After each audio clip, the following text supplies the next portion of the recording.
come back to South Dakota. It's really nice to be here. The last time I was here was when I was starting on the research and the journey that led to the third book that's up there on the screen. And if you had asked me when I was an undergraduate, or even when I was in graduate school studying geology, whether years down the road I would have written a book about soil, I would have found that, yeah, right now.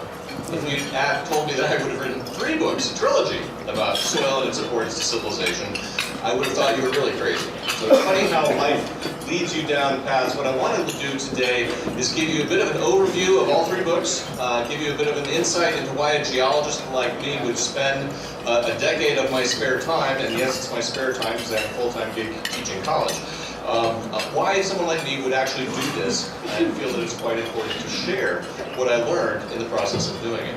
If you're into Twitter and like to live tweet things, feel free to blow up the internet with this. But let me take you into sort of the start of why a geologist would do this. If you look at the state of the world's soils today, it's really quite a depressing picture. This is the United Nations global map of soil degradation from a few years back. You'll notice that there's an awful lot of that orange and red color on this map of the world in terms of soils that have been degraded in terms of their agricultural potential or very degraded in terms of their agricultural potential. The problem of soil degradation is really a global crisis that humanity faces that does not get anywhere near the attention that it deserves. We tend to hear about, of course, the political crises of the moment. We tend to hear about the climate. We tend to hear about water. But it's my contention that the problem of soil degradation is every bit as important a global strategic problem as those other ones that we tend to hear about in the policy world. But soil is the one that tends not to get as much attention as it deserves. Now, if you ask the question, well, how bad is it? That sort of global map is a very fuzzy lens through which to view this problem. There's sort of a more granular view can be had through some studies. David Pimentel and et al. And his colleagues at Cornell a few years back basically estimated that since the Second World War, the 40 years prior to when he wrote that, soil degradation had caused farmers around the world to abandon about 430 million hectares of arable land. That's about 1/3 of all present cropland, an area the size of India and China combined. Now, if you think about that as a resource lost in just the last century, you kind of start scratching your head of like, how long can we keep going with practices that have led to that kind of an outcome? And you can actually estimate that using the most recent United Nations assessment from their global soil assessment in 2015 that basically came to the conclusion that humanity is losing 0.3% or 1/3% of our global agricultural productive capacity each year due to soil degradation and soil erosion. Now, that may sound like a small number, 0.3%. It's about what I get as a return on my investments, I think. But if you play it out over long enough, if you think like a geologist, you play that out over the next 100 years, the next century, and we're projected, if we continue at our current pace, to lose about 1/3 of the productive capacity of the world's soils at present. At which point we'll be well over half in terms of the degradation of the world's supply of soil. This is not a trend that can continue forever without humanity really feeling it to bite us in a sensitive part of our anatomy. This is the problem that I wrote about in that dirt book. Now, I'm a geologist, so I started thinking about soil erosion and soil degradation through the lens of history, through looking back through the experiences of ancient civilizations, in part because I was really intrigued with archaeology and I wanted to learn more about it. Now, the idea of putting the geology and the archaeology together to tell the story of past societies and their relationship to the land was essentially what I set about doing in writing that first popular book about the problem of, about soils. It was a backwards-looking book in terms of what created the problem. And the basic story that emerged in that book is that there's societies around the world that have degraded their soils to an extent that it helped limit the longevity of their civilizations. And I tried to catalog all the societies I could in that book, and I really came to realize that there was a fairly common story in the way that long-term farming practices had degraded lands in regions that today we know of as fairly depressed and politically volatile regions. Places like Syria, places like Libya, places like Greece, places like Italy that are not quite as volatile but still do not have the economic power that they once had in classical times. And if you look back to what happened, a big part of the story is that they eroded off their topsoil. Now, recall when we're talking about those regions where soil erosion occurred thousands of years ago, we're talking about organic agriculture. There was no modern chemically intensive agriculture in those days. What was it that degraded the soil in those regions? It was essentially plow-based agriculture, tillage. And that happened, it played out slowly, but rapidly to a geologist. The basic problem was that the invention of the plow altered the balance between the pace of soil production, the rate at which soils form, and the pace of soil erosion in those areas of the world that we depend on to grow our food. And if you think about how that works, what is it that a plow does? It inverts the soil, it leaves it bare and vulnerable for some period of time to the erosion by wind or rain. It's also real good weed control, which is why it was very popular for a long time in areas around the world. And you get a burst of fertility by stirring up the soil and its organic matter. You enhance microbial decomposition, and those nutrients that were held in that organic matter get into your crops fairly fast. But it also draws down the batteries of the soil by degrading and depleting that organic matter. So the invention of the plow fundamentally changed the equation for agriculture, but it did it in ways that resulted in long-term, slow degradation of the soil that actually turned out to be very difficult for society after society to manage as a problem. We're pretty good as a species at facing crises. We're kind of hardwired in our brains to deal with the crisis du jour. It's a lot harder to deal with long, slow-burning problems. But if we can look at the magnitude of the problems of soil erosion in different regions around the world, if you want to know the whole history, read the Dirt Book. If you want the executive summary, go to North Carolina and go to the Piedmont country. Go up to farms in the upland country and dig a hole and look at the soil. The magnitude of historical soil erosion in the Piedmont region is characterized here by in a paper that in a map that I've compiled from other sources, and it basically shows you the magnitude of topsoil erosion since the introduction of colonial agriculture. And that gray noodle is about 4 to 10 inches of topsoil erosion, which is a fairly large amount of soil to erode off in a couple centuries. The black stuff is up to 11 inches, but how big a deal was it? There was only about 12 inches, about a foot of the thick, organic rich topsoil in this region to begin with. So if we could basically erode off a third to virtually all of the topsoil across what was originally one of the great breadbaskets of the American colonies, and we could do it in 200 years, think what the Greeks and the Romans could do with 500, 1,000-year run at it with the same technology, essentially. It puts into perspective the idea that long-term tillage-based agriculture, particularly on hillsides that are sloping, where the problem of erosion would be expected to be much worse than if you're on flatland, that this might be something that could relate to the course and fate of human civilizations. Now, the problem of colonial soil erosion was widely recognized in the early American colonies. People like Thomas Jefferson invented a different kind of plow to plow along contours so that you could not, so it would cause less erosion. And other plantation owners like George Washington were very concerned with the state of the soil in their day because their yields had gone down relative to what their grandparents were able to achieve.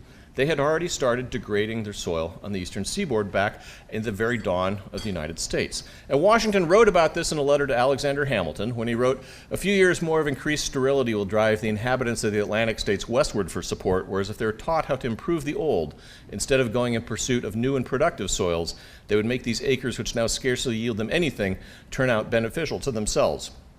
Now, besides the English lesson in terms of 18th century prose being sort of a page long for a sentence, you can also basically see that Washington was seeing that the degraded state of soils in the eastern seaboard he was predicting that it would lead America as a country to move west of the Appalachians in search of new, fresh soils to farm, because they were already having economic troubles in colonial times along the eastern seaboard. Now, how bad is that? If you go to farms in North Carolina today in some of that Piedmont country, and you go out and you dig a hole in the forest, bits of native forest that are left, you find soil that looks like this on the other side. This is what you find in a conventionally tilled field. This basically, the topsoil on the farms that I visited out there was quite literally gone. The farmers were farming the subsoil, the stuff that would not be the native reservoir of fertility. It was what was below the topsoil. And this is compromised. This is essentially characterizes the problem with tillage-based agriculture fairly well. Now, to a geologist, this is the kind of image from my home state of Washington that really puts into perspective how fast topsoil erosion can add up.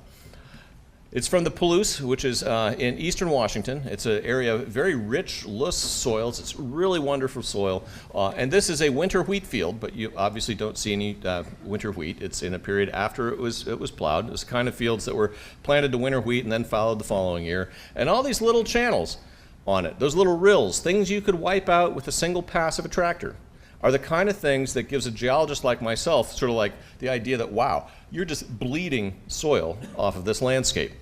And so the question you ought to be asking is, well, two questions. One is, how long could that go on? And the other one is, how typical is that example? And the short answer is, not long and not very. But let me explain a little further. This shows you an example to make it a little more concrete of how that kind of annual formation of little channels, little rills, little erosive channels can translate into wholesale loss of the soil in a fairly rapid order. And again, this is from the Palouse, and this shows you another winter wheat field at the margin of the field where there's a fence line here that basically represents a fence that a farmer built around their water cistern when they first started plowing this field in 1911. And by 1961, this cliff had developed. Now, you can't really tell at this scale very well how high that cliff is, but it's about 5 feet. This is 5 feet of erosion due to basically tillage itself pushing soil downhill, and then those little rills forming year after year in a rain after it was plowed. They lost 5 feet of soil. You can actually go around eastern Washington and see these sort of steps at fence lines from farmers that have had different practices for a long time. That 5 feet of erosion in 50 years translates into a foot a decade. That's about an inch a year. And I can guarantee you that there is nowhere on Earth that soils naturally form at a pace of an inch a year. And so, in response to the question of how typical is this, not very is the right answer. This is an extreme example, but that's exactly why I'm showing it to you. It's a really good teaching device. Now, but you should be questioning how typical it is. Well, that's what I did when I started researching this book and running into the archaeological literature that argued that there are very compelling examples of regions around the world that have lost their topsoil, quite literally, over centuries to millennia of tillage-based agriculture. And we see examples like this in North Carolina and in my own state of Washington. The question is, well, how typical is it? There weren't people running around back in Roman times collecting data for topsoil loss off their fields. We can only triangulate that through the archaeology. Today, however, there's an awful lot of data around the world, so I did something that has become very difficult to get many students to do to evaluate this, and that is I quite simply went to the library. And I looked stuff up. You can't find it all on Google in the first 3 pages.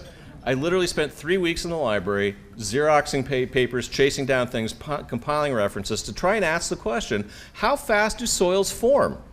And how fast do they erode under geological conditions over the long run and under farming practices today?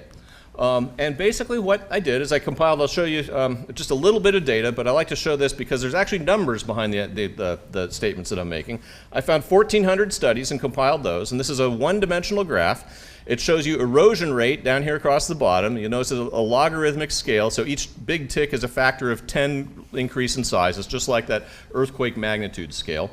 And what it shows you are different kinds of data in these different levels. And these 3 data, the white data points, are all long-term geological rates of erosion. So this is how fast the world naturally erodes. And if you think about where you go in the world, most of it's covered by soil. And if the soil was eroding faster than it was forming, it would be stripped off everywhere around the world because geologic time, you have a lot of time to play with.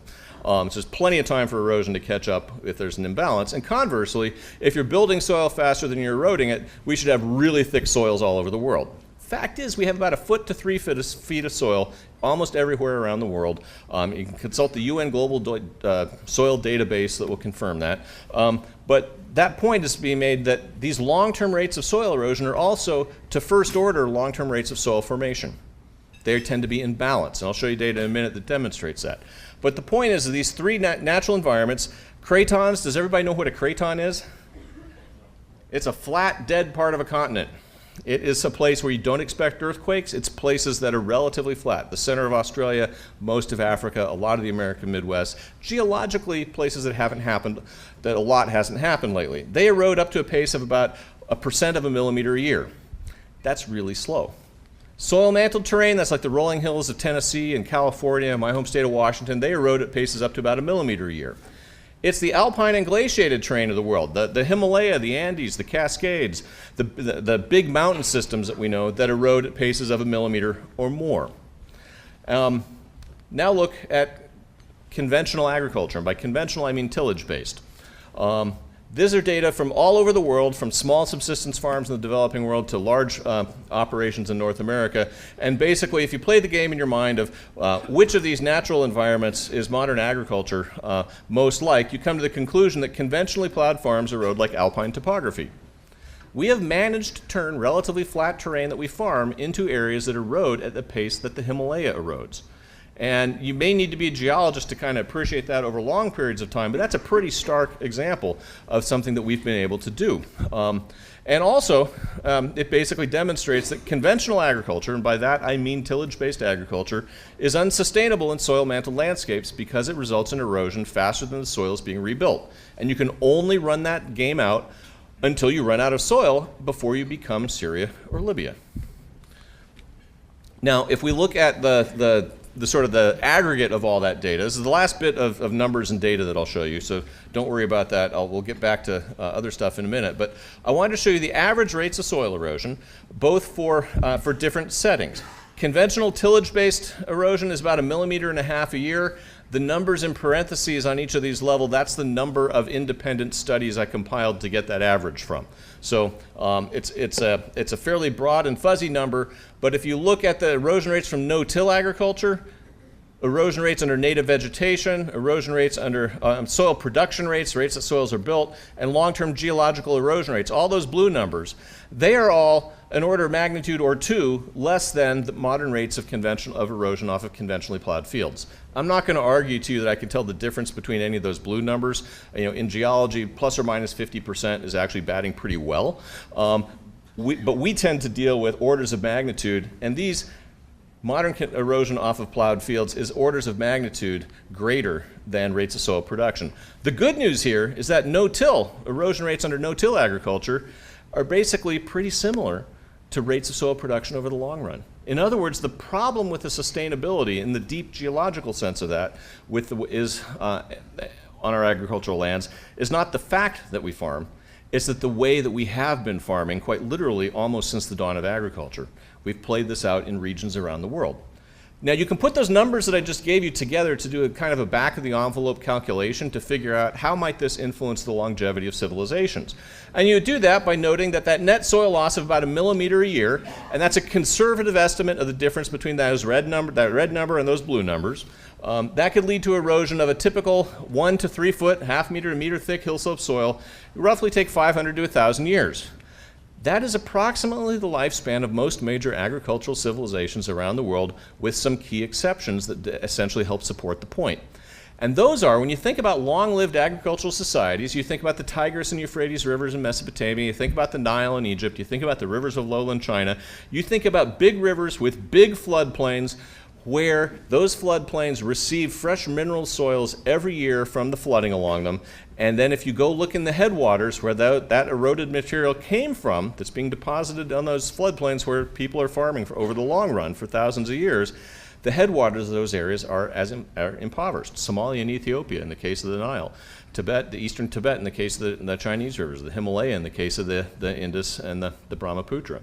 The long-lived agricultural societies of the world, in other words, have been subsidized by soil erosion in their headwater areas. Now, this has been recognized. I'm not claiming any sort of particularly new insight here. I've sort of reanalyzed the data, tried to put a global perspective on it. But back in the days of the Dust Bowl, Franklin Delano Roosevelt recognized that a nation that destroys its soils destroys itself. And his words then are as powerful, I think as pertinent today as they were back in the immediate aftermath of the Dust Bowl. We're just not putting as much emphasis at a policy level at solving this problem. And one of the things that I wanted to point out is that this famous photograph, which is from South Dakota, is one of the things that, I put it on the cover of the dirt book that was looking backwards through civilizations and that dealt with the Dust Bowl.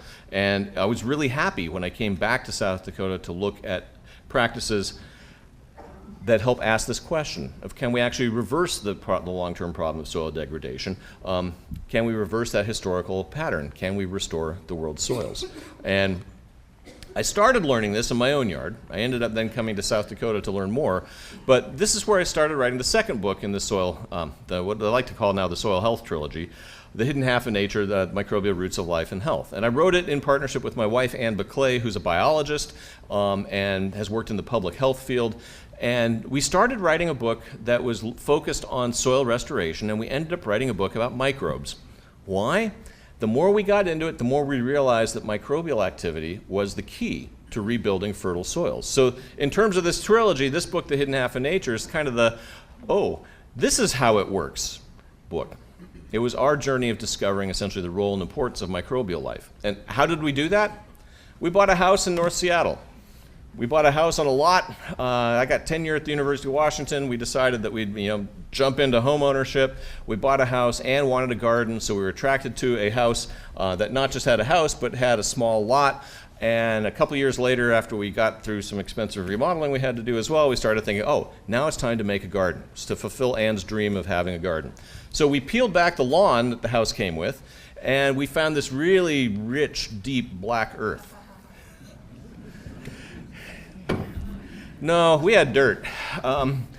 We basically are at a site that is on glacial till. It's bits of Canada that got scraped off by a glacier, got bulldozed down over the Puget Sound, deposited where Seattle is today, and then gotten overridden by a mile-high wall of ice about 3 times the height of the Space Needle. This is nature's concrete is another good description of till. We didn't find a single worm, not a single macroscopic life form. There was no life that we could tell in the soil, and I started realizing, oh, I've dug soil pits all around the world to try and look at the rocks underneath. Why didn't I think to dig a soil pit in the yard when I bought a house in an urban lot? Just wasn't thinking that way. So what did we do? Well, we realized that we had the geological part of fertile soil, but we were missing the biology. We had no organic matter. We had no living matter. And so what we did is Ann went on, and it was primarily her insight and inspiration and frankly labor that went into basically trying to restore our soil by bringing organic matter into to the site. Now, so what did that involve? It involved the coffee grounds from Starbucks down the street. It involved raking up our neighbors' leaves and mulching. It basically is intensive compost and mulching. We started mulching our kitchen scraps. We even made compost tea. We were putting every source of organic matter we could find for a few years onto the site, in part because we didn't want to be watering all those plants. And yes, it rains a lot in Seattle, but you can still kill your garden off in August if you have freshly planted things and you don't water them. And we couldn't afford the water bills. So we were composting and mulching, and after about 5 years, we started to realize that, hey, we're rebuilding soil. What's happening here? These are her pruning shears. This is about 5 years into rebuilding the soil in our yard, mostly with compost and mulch and leaves. We still have till down here, but notice there's about 2 inches of halfway decent soil in about 5 years. And I'd been compiling data like I just showed you that demonstrates that it takes hundreds of years for nature to make an inch of soil. And here my wife was doing it under my nose in the backyard in making inches per decade, not centuries per inch. She'd inverted, beating nature at her own game. And now, about 10 years into restoring our soil, I can show you a comparison of the soil that we didn't touch that's sort of underneath the front embayment of the house. This is what we started with, about 0.5% organic matter, not very good soil. This is what we have today. It's about between 8 and 10% organic matter in our yard, and the garden is absolutely thriving. And Ann and I started to realize that what was happening here wasn't simply that we were adding organic matter to the yard. It was what was happening to that organic matter as it got down into the soil and how that catalyzed the health of the fertility of our yard and the health of the plants that were growing in our garden. And the thing that surprised me most as we started researching sort of how this happened was the idea that plants are pushing out into the rhizosphere, into the root zone, their root zone, a zone that's really rich with microbial life. They're pushing out up to 30 to 40% of the material that they capture through photosynthesis. They're actually pushing out through their roots in terms of root exudates. Now, when I took graduate level soil science classes at Berkeley, decades ago, nobody talked about exudates. We probably would have been called crazy had we written a term paper on it. And now it turns out that we're discovering that all kinds of plants are pushing nutrition out into the soil, and it only makes sense as a process if you think about they're getting something back in return. And what are they doing? They're feeding the microbes in the soil, because those microbes are doing things that then benefit the plants. So we started thinking about the rhizosphere, the zone around the root zone of the plants, where those exudates get pushed out of the root zone, and they only make it about 1 millimeter to 1 centimeter away from the roots before they get consumed by fungi or bacteria, some of the microbes in the soil. And we can look at the rhizosphere as a biological bazaar where the microbes and plants are trading nutrients, metabolites, and exudates. The plants are pushing out basically food into the soil, nutrition into the soil. The microbes are consuming them, and what does any organism do to the food that it eats? It processes it, it metabolizes it, and it produces its own waste products. Now, microbes are pretty cool in this regard because there's a microbe that can eat almost anything, and there's amazing things that they produce as their waste products that turn out to be really beneficial for things like plants and people. And so some of those bacteria in the soil are making microbial metabolites that then get taken back up by the roots. And what are some of those things? Things like plant growth promoting hormones. I mean, the microbes in the rhizosphere are making hormones that help the plants grow. This is something that I had never imagined would be the case. You have organisms in completely different families doing things that help each other. It's an example of a symbiosis. The plants are feeding the microbes, and the microbes are helping to maintain the health of the plants. They're also helping to acquire micronutrients. They're producing compounds that the plants use in defense. They produce molecules that are chemical signals that trigger the plants to then manufacture their own defensive compounds. And the fungal hyphae, the mycorrhizal fungi that live in the soil, that basically act as root extensions for plants, can come out, all the way over to some other part of the soil, and they will grab particular mineral elements out of the soil, take them back to the plant, and trade them for sugars. Things like phosphorus, manganese, iron, things that the plants need to grow and be healthy. So we can think of all these sort of symbioses and partnerships in the soil that led Ann and I to start thinking that, wow, maybe there's a whole different way to think about soil fertility than what we were taught in graduate school, in that we were taught that you basically would have a soil and you could add the micronutrients that you would need to grow as much of a crop as you wanted. And Ann and I called that essentially the fertilizer diet, because one of the other things we found are that in studies where plants get all the macronutrients they need, all the NPK that they need, they don't invest so much in their root system. And what happens when you don't invest so much in your root system? You're not pushing as many exudates out into the soil. That means you don't have as many microbes making those beneficial microbial metabolites. So there's very real, very scientifically grounded reasons to think that if we over-fertilize crops, we may not be producing as healthy a crop. We may be able to produce a comparable yield, but what's in it and how healthy is it, and what does that mean for other amendments that one may need to bring to the table to actually see it through to a harvest? We started thinking about something that we called the soil life diet as something that is plants that are grown in organic matter-rich, soil carbon-rich environments. They will put out a lot more in terms of a root system. You get far more beneficial microbial metabolites and probably more micronutrients as well. The data on this piece is not as extensive as I would like to see. We're still digging on that. But the point being that we started to wanted to ask the question of, if this kind of a perspective is right, what would it mean for farming practices? And since I'm a geologist and Ann is a biologist, and neither one of us are farmers, this eventually led me to go out and write Growing a Revolution by going out and asking farmers, what are they doing to rebuild the life and fertility of their soil, and what works? What has been proven through experience? Now, this is an important issue because we face a growing population over the next century. How we're going to feed that extra 50% of the world's population, in 50 or 100 years is a really big question. We grow enough food today to feed everyone in the world if we distributed it in a way that was even. But are we going to have trouble, decades down the road when we need to actually increase our yields, particularly if we continue to degrade our cropland? And this is a question in terms of also how we farm, in the sense that, we are at some point, right about here on this graph, it's a little out of date, but we're at some point not going to run out of oil, because as we burn through more of it and becomes scarcer, the price will go up, so the incentive to explore will actually go up, so we'll be able to find more when it is more valuable to do so. But the point, I think, for farmers is that the cost will go up. The point is that how are we going to maintain our current fossil fuel intensive farming practices, in particularly in terms of fertilizer development or use, if the cost of the inputs continues to go through the roof over the next century? And restoring fertility to the world's soils would be actually really useful for sustaining agriculture in a post-cheap oil and fertilizer world. If you think out 100 years or 200 years, agriculture is going to have to change. The question is how, and can we actually transition in a way where rebuilding healthy, fertile soils allows us to make it through this transition? And that's essentially what I tried to tackle in this third book, Growing a Revolution, Bringing Our Soil Back to Life.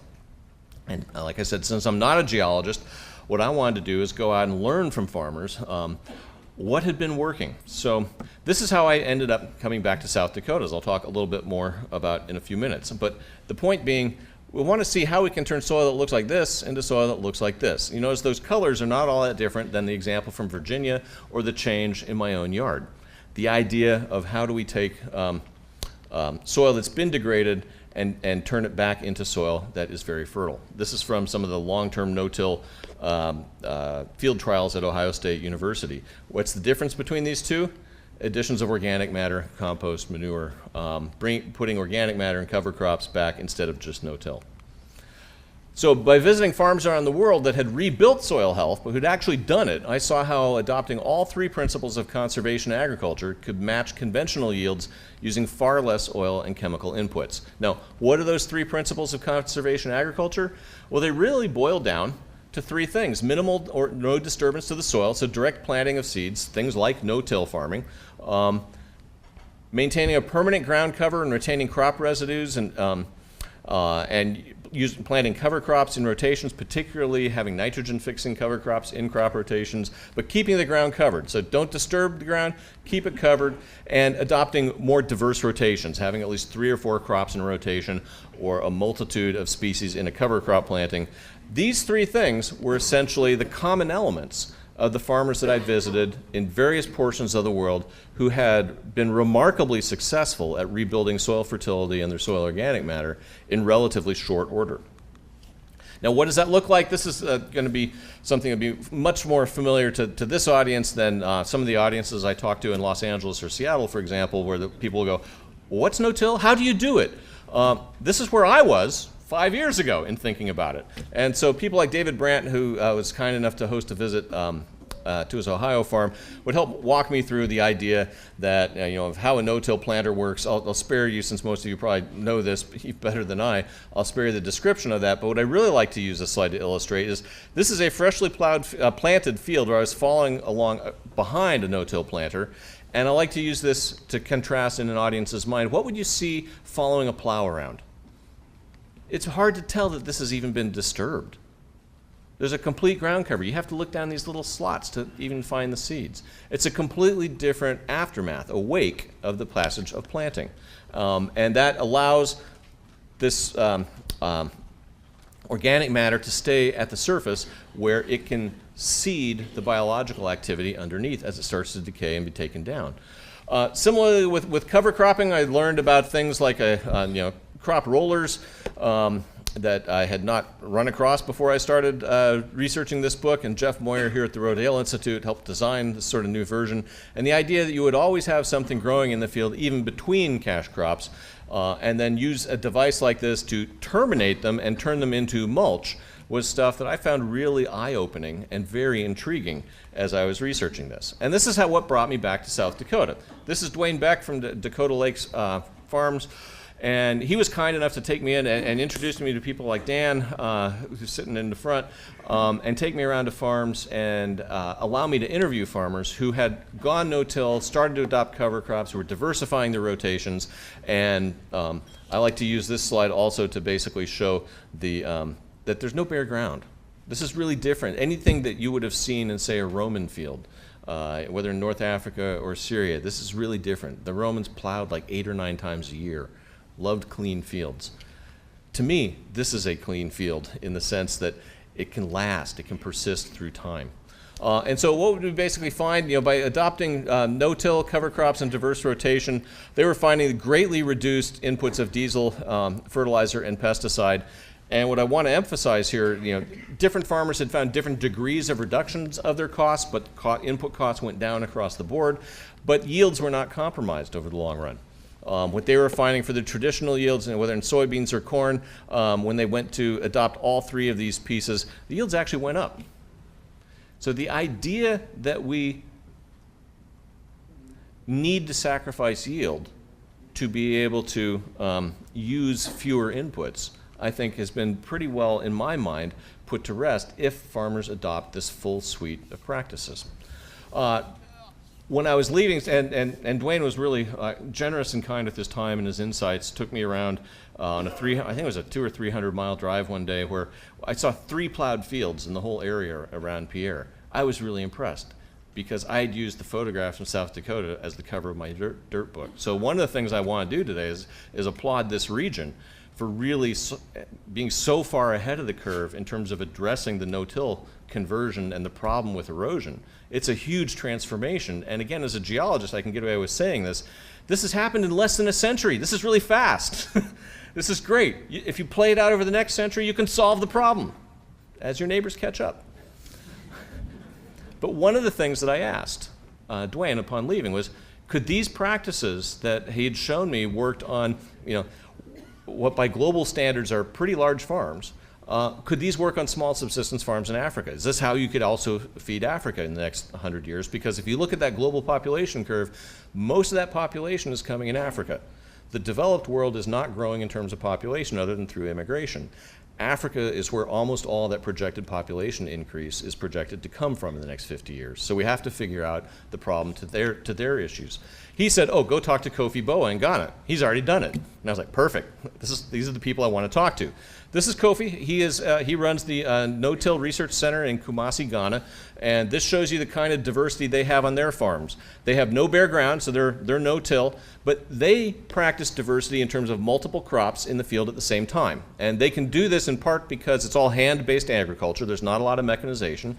And these are also people for which the idea that you would feed them with fertilizer-intensive green revolution methods or with GMO seeds that are expensive because they're proprietary makes no sense because these people have no money to buy those tools with. They are very capital limited. And what Kofi has done is he's taken them from in the people around his village, or he has taught them the techniques of conservation agriculture as modified and applied to their equatorial African setting. And he's basically taken them straight from their traditional slash and burn style of agriculture, which was really degrading their soil because if your population density gets high enough that you have to slash and burn on the same land every year and not actually move around to fresh forest, the whole model falls apart because you need that 20 or 30 years of forest coming back in to rebuild the fertility of the land before you harvest it again. If you harvest the same land year after year, you basically run the soil organic matter down, and they were down under 1% in an area that had 4 or 5% naturally, and in the tropics that's actually a pretty good number. It wouldn't be a great number in a lot of North America, but where they are, the difference between 2% and 4% is the whole ballgame. What Kofi basically found is that by adopting straight going to no-till and cover crops with their diversity in their fields, they were able to basically turn off soil erosion, drop it by a factor of about 20, which had been a huge problem for them before. And notice what happened to their crop yields. They tripled their corn yield, they doubled their cowpea yields. The Green Revolution didn't even do that there. This is a way to actually really start communities that are resource limited on the road to sustainable development. It was a huge boon. The thing that I sort of calibrated on in visiting his village is that 10 years before I visited, nobody owned their own home in town. When I visited, almost everybody there owned their own home. These differences in crop yields actually made a big difference for them. The other kind of farmers I visited were in North America. Gabe Brown up in North Dakota, David Brandt in Ohio were people that I was also recommended that I should talk to and visit.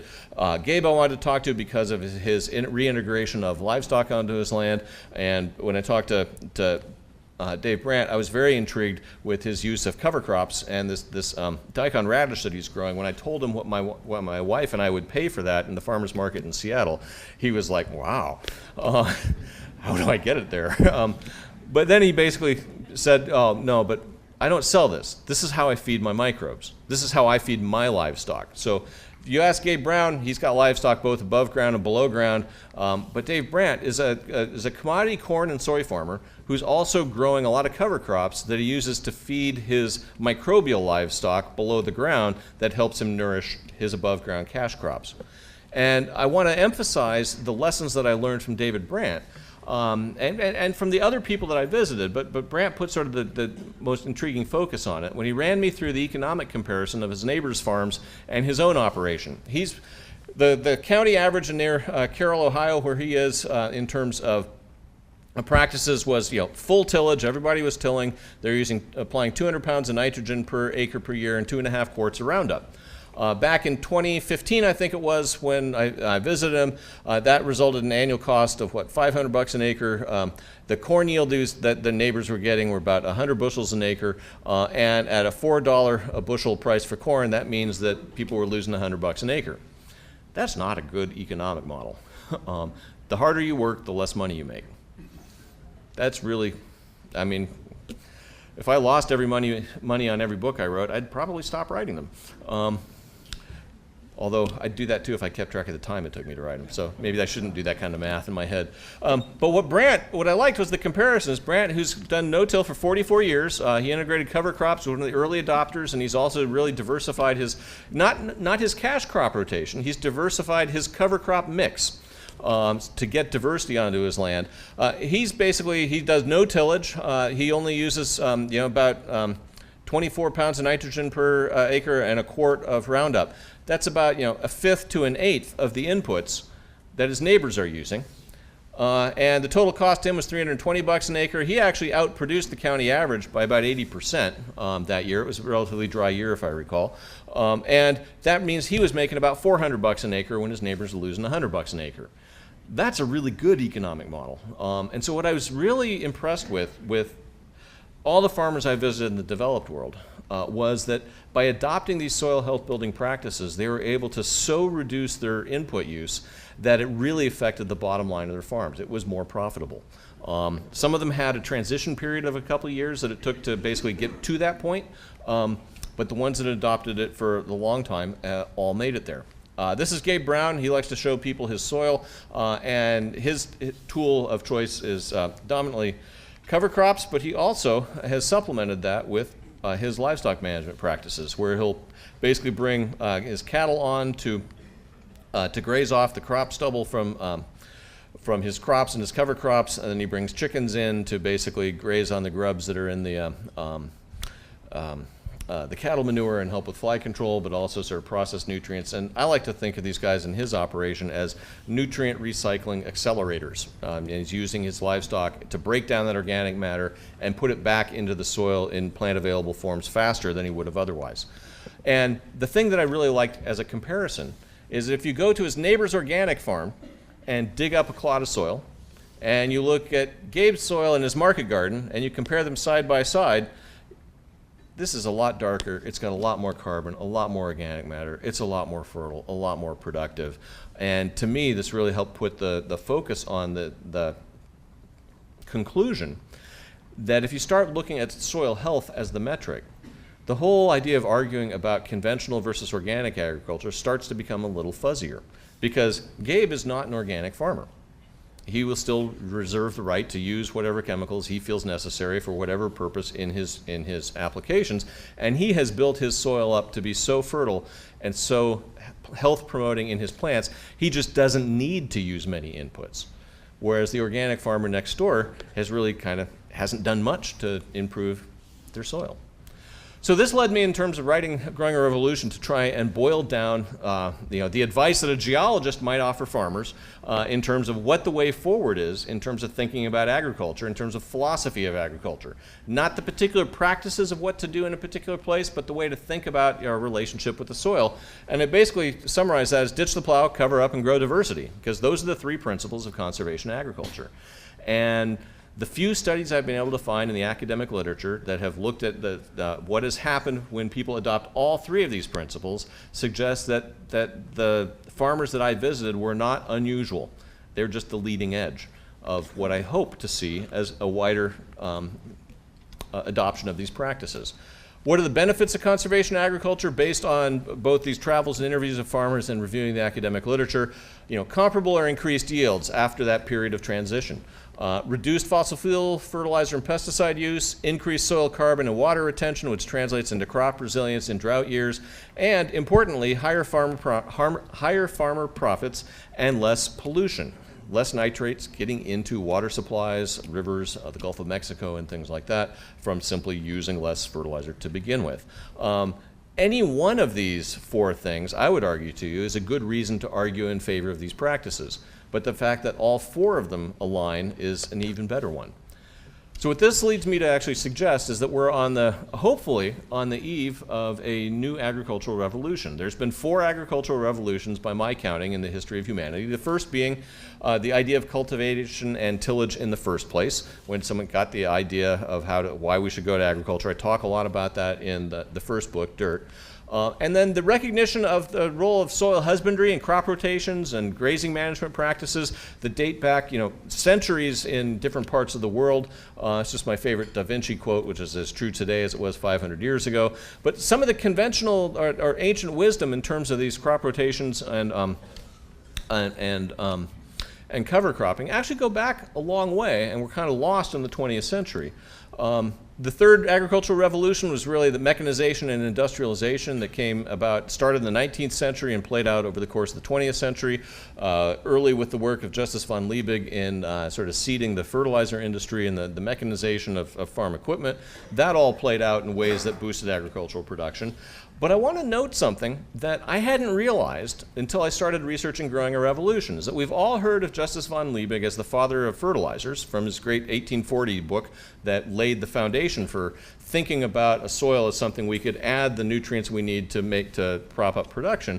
But he wrote another book at the end of his life in 1863 called The Natural Laws of Husbandry that basically argued that the real key to sustaining harvests over the long run, and therefore sustaining societies over the long run, was returning organic matter to the land. Because if we only added a few key nutrients, the plants would exhaust the other nutrients out of the soil in short order.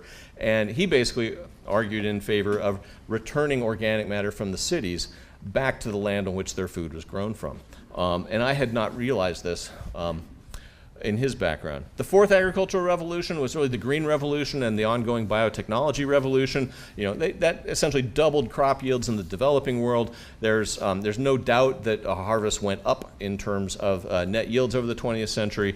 But I think we're at the point where we have to start thinking about how we're going to sustain those high yields over the long run. And we also have to start thinking about how we can not only harvest the yields we need to feed the world, but harvest food that is as nutrient-rich and nutrient-dense as we can, as of high quality as we can. And therefore, I argue that we're basically on the eve of what I hope to see as a soil health revolution, with a wider adoption of these conservation agriculture principles, and figuring out how to tailor them to different regions. The methods that Kofi Boa used in Ghana would not be the ones that would work for you here or work for people in Pennsylvania. We need to figure out how to tailor those 3 general principles to the specific practices, the crops, climate, technological sophistication levels of different regions around the world, and we need to develop new markets for some of the additional crops that people might be able to grow in their rotations. But I think that if we are able to do this, we could reframe the whole question about the future of agriculture, and really look at it not so much as a question of organic versus GMO or agrotech approaches. The question is, how do we harvest the best of the ancient wisdom of crop rotations and cover crops and couple it with the best of modern technology that allows us to do no-till and to have access to things like herbicides when we need them that are much more specific to the pests that we want to get rid of. So I see it as a challenge of how do we apply an understanding of soil ecology to the applied problem of sustaining, if not increasing, crop yields in a post-oil, low-input world. Because we're going to need to get there over the next 100 years, no matter how you look at the oil problem, because there's only so much of it in this world, and the less of it there is, the more it's going to cost you. So soil health, is that the future of agriculture? As a geologist, you probably shouldn't necessarily trust me on this. It's a question I think we all need to think about on our own. But in my work in looking into this and in interviewing farmers around the world who've already made the transition, I'm so impressed with what I see in terms of the potential, and it could really help us not only feed the world well into the future, but it could help us sequester a lot of carbon back in the ground, because the things that the people who argue for climate sequestration and the people who argue for better soil fertility and farm profitability, the methods that get you to both places are the same. Different goals, same approach. Environmental degradation, restoring farm profitability, also things that are well worth doing that I think could flow from a greater emphasis on soil health. So I'm in the position of basically arguing that we need to rethink our relationship with the soil, prioritize our practices through the lens of soil health, and invest at a global scale and at a national scale in efforts to rebuild the fertility of our cropland and rangeland soils, because frankly I think it's one of the best investments that humanity could make in our collective future. And that's the reason why somebody like me would spend 10 years writing books about soil and interviewing farmers and trying to do it on nights and weekends when I wasn't thinking about landscape evolution, the real thing I'm supposed to be working on. But when you think about this over the long run, I mean, humanity is one of the dominant forces shaping the world's landscapes today, and we have been since the dawn of agriculture. The future of agriculture, in a very real way, is the future of humanity. And I think we're at a crossroads where we have the knowledge and the perspective of people who have already pulled off a transition that we need to clone and spread to many more farms and many more places around the world. So I thank you very much for your attention. I apologize if I've gone over time, but I haven't been paying attention to the time. So thank you for inviting me here. It's been a pleasure to come back to South Dakota, because you guys really helped start me on the road that led to growing a revolution. And so it's an honor to be back. Thank you.